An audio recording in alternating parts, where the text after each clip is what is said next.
শুধু দর্শক আসসালামু আলাইকুম। আজকে আমি আসলাম সাতমাথায়।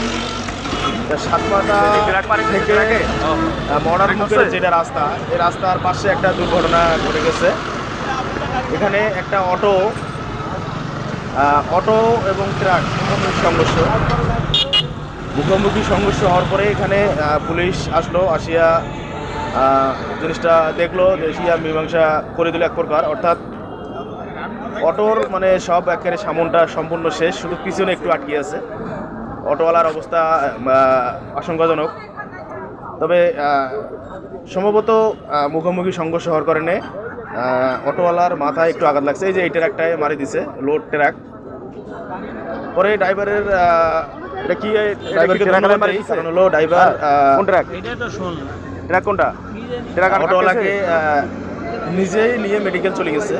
কারণ এখানে যেটা বুঝলাম যে অটোওয়ালা নাকি রং সাইডে ছিল, রং সাইডে থাকার কারণে এই দুর্ঘটনা ঘটছে। পরে ট্রাক দাঁড়িয়ে ড্রাইভার নিজেই অটোওয়ালাকে নিয়ে মেডিকেল চলে গেছে। অটো মানে যে যানবাহনে চলাই সতর্কভাবে না চলাইলে আমাদের দুর্ঘটনা ঘটবেই। তাই যে যেখানে আছেন ভিডিওটা দেখবেন এবং অবশ্যই কমেন্টে জানাবেন যে এই সমস্ত দুর্ঘটনা যাতে আমরা না হই, সতর্কভাবে চলি। দেখেন এই ভাই কি বলে, এখানে চিল্লাচিল্লি শব্দ শুনে দৌড়িয়ে এসে দেখি এই অবস্থা। পরে ড্রাইভারটা তুলে দিলে অটো ড্রাইভারটা অটো ড্রাইভারে খুব অ্যাক্সিডেন্ট, মাথাটা একটু ইয়ে হয়েছে, মেডিকেল পাঠিয়ে দিয়েছে। হ্যাঁ ড্রাইভারে নিয়ে গেছে, ড্রাইভারে নিয়ে গেছে। ঠিক আছে, ভালো কাজ।